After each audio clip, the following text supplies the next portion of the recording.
and welcome to National Herald. On the sad demise of legendary actor Shri Dilip Kumar, lots of people started sharing their photographs, old memories, and anecdotes. One such photograph that I came across on social media quickly drew my attention because I spotted activist Shabnam Hashmi in the photo, standing next to Dilip Kumar on a stage. It looked like a protest site. There were other people also, Johnny Walker, for example.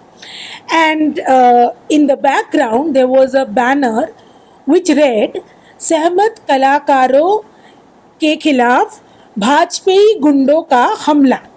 I don't exactly remember what was written, but that's pretty much what it was. I thought that I know Shabnam Hashmi over the last few years. We've been seeing her raising a protest against the current ruling regime for the last 7-8 years. But does she have a connection with Dilip Kumar? How did Dilip Kumar become a part of a protest that she was also involved in? It immediately piqued my interest. So I invited her to speak to us and share with us the story behind this particular photo. Please tell us about Sehmat and the artist.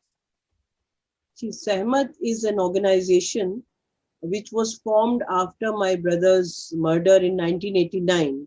The full form is Safdar Hashmi Memorial Trust, and which works mainly with artists and intellectuals in Delhi and in other parts of India.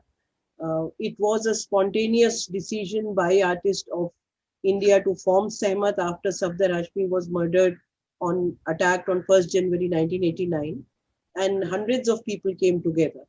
So that is what Sehmat is. I no longer run Sehmat. I was running Sehmat from 89 till 2003 January, along with a core group of about 20 people. But I was working there full time, devoting my full time to Sehmat. Since 2003, when I formed Anhad, just 2 months before that, I left Sehmat. Okay. I would also like to share here a personal anecdote here that when I first met Shabnam ma'am and Gohar Raza sir, I asked her very cautiously whether she was related to Safdar Hashmi or not. I was thinking that whether it is a good question to ask, whether it is going to be insensitive or a question or not. She said she was his sister, and then we had a conversation. But ma'am, if you want to share a few lines about your brother. Well, Safdar was a very interesting man, I must say. I mean, he was a very, very creative person, and since childhood, he was the family entertainer, because he would come up with various things and keep on enacting them at home, even when we were children. But as he grew, as he got into college, he got involved with student activism, and since he was very interested in theatre, he initially joined IPTA, which was a group, very old group, doing theatre and cultural resistance. And then he formed his group Jannate Manch, and he wrote and performed plays, the whole group together, on social issues, especially about the marginalized sections of India, for workers, on women, on major social issues which were happening around him in those days, in the 70s, 80s. He also did proscenium theatre.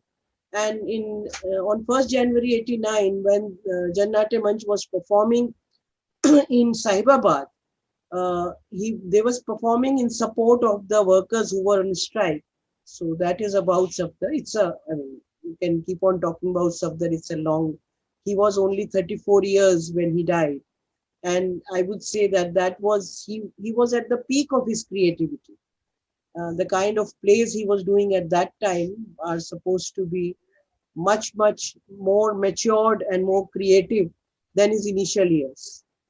So of course, we lost I lost my brother, our family lost him, but also the larger fraternity of people who believed in equality, in justice, in having a dream of building an equal India. They lost a very good activist and a theatre worker.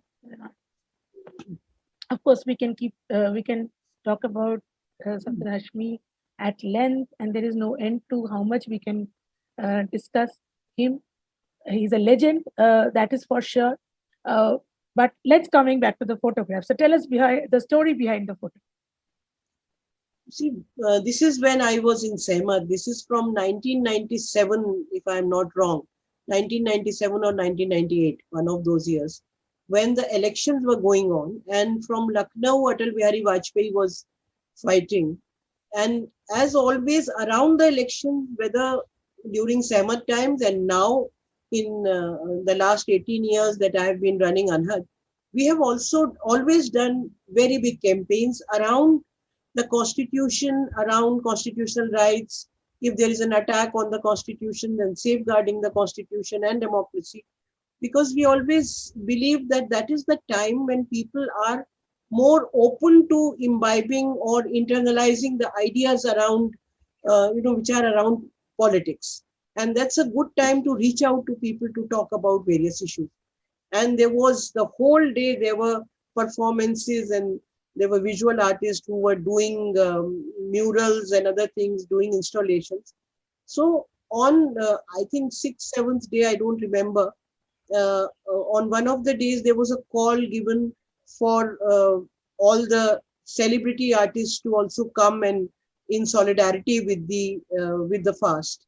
I had sat there for 9 days, and I think it was either the 9th day or 10th day when I broke the fast. So Dilip Saab came in solidarity with what was happening there.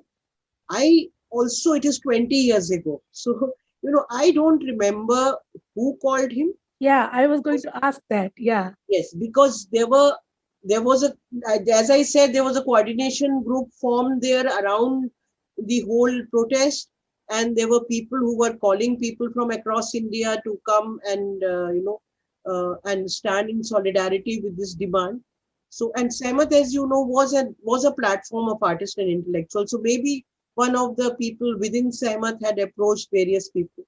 Dilip Saab had come, and even Javed Akhtar had come one of the days. I remember Raj Babbar coming. There were many other people. I don't remember all of them. But in one of the photographs, we can see Professor K.N. Panikkar sitting there, M.K. Raina sitting there, also Professor Roop Rekha Verma, who is from Lucknow. She was there every single day. So he had come. This is a photograph of that day when he had come.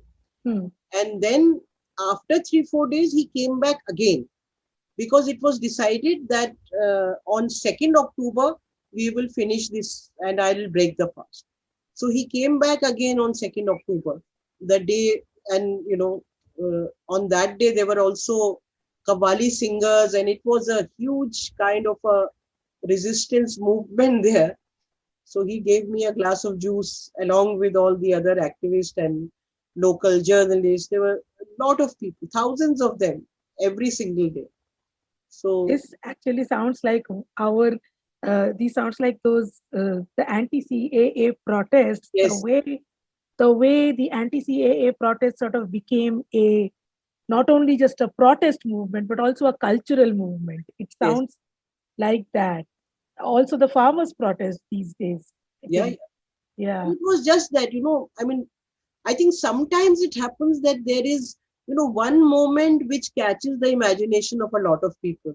I remember one day there were over 200 auto rickshaws, and all their drivers, there was a line of auto rickshaws which came, the whole union came in support, and their drivers were standing, some on their tops of their roof, and some just standing inside the autos, half out, half inside, and they came to support. So it was really amazing. And the kind of solidarity which one received from the groups within Lucknow, because ultimately they were coordinating everything. Right. So this protest, this whole thing was in Lucknow. So Dilip Saab came all the way from Bombay to Lucknow. Yes. And not just once, he came twice. He came twice. Which is amazing. So I think that kind of brings me to the question as in, so back in those days, someone as as leading a star that Dilip Kumar was. He was not a character artist. He was the leading star on whom money was invested in movies after movies. But he could be a part of a political movement. He could come and join a political movement. That is something that I'm finding very fascinating, very surprising, because today, even if you do have a few Swara Bhaskar and a few stars that do speak up on political issues, I do not think they are the Khans or the Kapoors of Bollywood. So, if you can share some light on that, like how was it between that chemistry between artists and protest movements and political? Yes, those times are very different, despite the fact that we had seen the NDA government first 13 days, 13 months, and then longer. And every time Vajpayee was the prime minister, there was, as compared to earlier years, there was attack on freedom of expression and everything. But despite that, I think a big difference was that uh, the kind of vindictiveness that we see now in this government, and especially with the two people leading at the top, Modi and Amit Shah, this kind of vindictiveness one did not see in those days. One did not feel. People were attacked, freedom of expression was curbed, but this kind of vindictiveness was not there. That the newspapers would just, print their newspaper, and there would be a totally black column, signifying that this has been censored. Yeah. They did not bow down, and they did not start praising that, whatever you are saying is the last word. And the way today's media, especially the television media, has become a mouthpiece of the government, that did not happen in those days. There was a lot more press freedom. And especially when you are asking about artists, you see, one is that Sehmat itself was a platform of artists and intellectuals. And there were many other artists who were engaged directly with Anhad, but even those who were not directly engaged, they also responded to, and they got engaged in raising voices for the marginalized sections of there was an attack on freedom of expression, or the kind of attack that the Street Theatre Group had witnessed. So a lot of people responded to that. I think that was a major difference. Right. So, so fascinating information that that Shabana Azmi read out a leaflet about a political murder in a film festival. It reminds me of the kind of moves that we see from Hollywood stars. There is no inspiration and there is no glory in bowing down before the powers that be. I mean, an act of protest is always so inspiring, something that we do not see today from our film stars and our artists. So I think I just wanted to make a note of that. Coming back to ma'am, your personal musings about Dilip Kumarji. Were you a fan of Dilip Kumarji? Well, I frankly. Were you a movie fan? Did you watch a lot of movies? I don't watch many movies. Okay. But I have, what I'm more interested probably are the old songs. And because I like old melodious songs, I keep on when I'm free, or when I'm, there's too much of work and you are tired. So I do scroll a lot. But in those times, we used to see a lot more movies. And Dilip Kumar, of course, was one of the favorites. But I want to give you one more story if you are interested about Yes, Dilip. Definitely. In 2002, after the carnage started, me, my husband Gauhar Raza, and our son Sahir, we went to Gujarat. And mainly in the initial period, we had just gone to document. Gauhar was making a film on what was happening, one of the first documentaries to come out of Gujarat actually. And Sahir was deeply involved even at 15 years into photography. So Sahir ended up taking a huge number of photographs. And after coming back, he organized an exhibition in Delhi of his photographs at the press club. And after that, he was invited to many schools. And as a young 15-year-old person, he was going from school to school, showing his photographs and talking about what he had seen and how deeply it had impacted him to see the kind of carnage and the hatred and everything. And one fine day, I received a call from Dilip Saab's, from a friend of Dilip Saab who were very close to him. And he said that, we have seen on television this exhibition, and Dilip Saab wants to host it in Mumbai, in Bombay. At that time, it was Bombay. It was not Mumbai. Wow. And we ended Yeah. up going to Bombay. Dilip Saab arranged a hall in a hotel where the exhibition was put up. He opened the exhibition, and that exhibition was shown. And that exhibition, Wow. again, highly political. That exhibition was not talking, it was not a just Absolutely. For him to host it and Yes. open it, and yes, he opened the exhibition. He this was is another fascinating story that I don't think anybody knew this story. I can't recollect anybody ever mentioning this I side think of, some not only this side of, some people in Bombay who were there yeah, at that time and whom I knew, we had invited them. We were also very surprised for him to see it on television and then to invite and then to host the exhibition, which was a highly political exhibition, because when you were talking of what happened in Gujarat and how the carnage took Absolutely, place, those yeah. photographs were very strong. So he did that. Wow. This just shows that he not only probably from the time that he came over to that Sehmat fast that you took, he probably have kept an eye also on how things are going, political situations in the country, and also maybe your work, I guess. So he might have also been following that. But again, these are fascinating stories. We would not know the whole. He's no more. But and that brings me to another point, that today we do one tiny event somewhere and we put up 100 photographs on Twitter and Facebook. Those were not the days of that quick archiving, real time archiving of what you are doing. Photography was an expensive affair.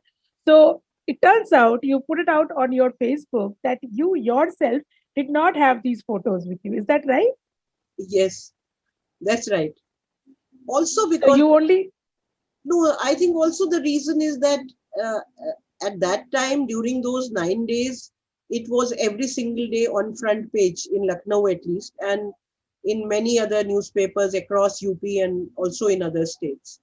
But all that documentation must be, I'm sure, in Samat's archives.